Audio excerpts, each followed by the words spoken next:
Мен убагында жакшы жумушта иштеп, жакшы акча табат болчумун. Кийин автокырсыкка кабылып, экинчи топтогу майып болгондон кийин аялым бир балам менен мени таштап кетип калды. Арадан 3 жыл өттү. Бир да жолу келген жок, кабар да алган жок. Каякта экенин да билбейм. Сотко берип жашайм десем болобу?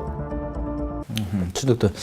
Сотко берип жашайм деп сиз талап кое албайсыз. Анткени бул чогуу жашоонун эң бир мындай негизги талабы бул тараптардын өз ыктыярлуулугу. Демек, эки адам, эри жана аялы өзүнүн ыктыяры менен гана чогуу жашашы мүмкүн. Ал эми мажбурлап, мындай жашоого мажбурлоо бул аялды ала качуу сыяктуу эле мыйзам бузуучулук. Демек, бул кылмыш.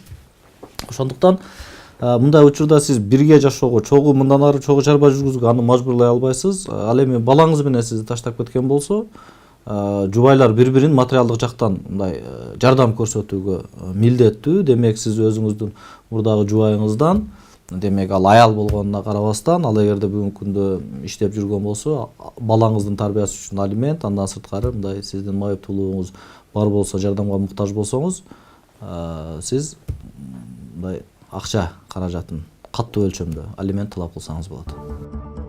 Кыргыз Республикасынын Үй-бүлө кодекси 13-берене никеге туруунун шарттары. Никеге туруу үчүн никеге туруп жаткан эркек менен аялдын ыктыярдуу өз ара макулдугу жана алардын нике курагына жетилиши зарыл. 17-берене никени токтотуу үчүн негиздер.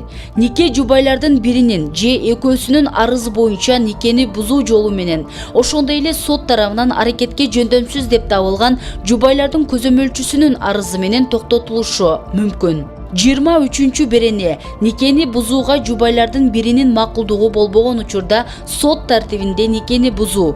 Жубайлардын бири никени бузууга макул болбосо, никени бузуу жөнүндө иш каралган учурда сот жубайларды жараштыруунун чараларын көрүүгө, жубайлардын жарашуусу үчүн 3 айдын аралыгында мөөнөт дайындап, ишти кароону кийинкиге калтырууга укуктуу.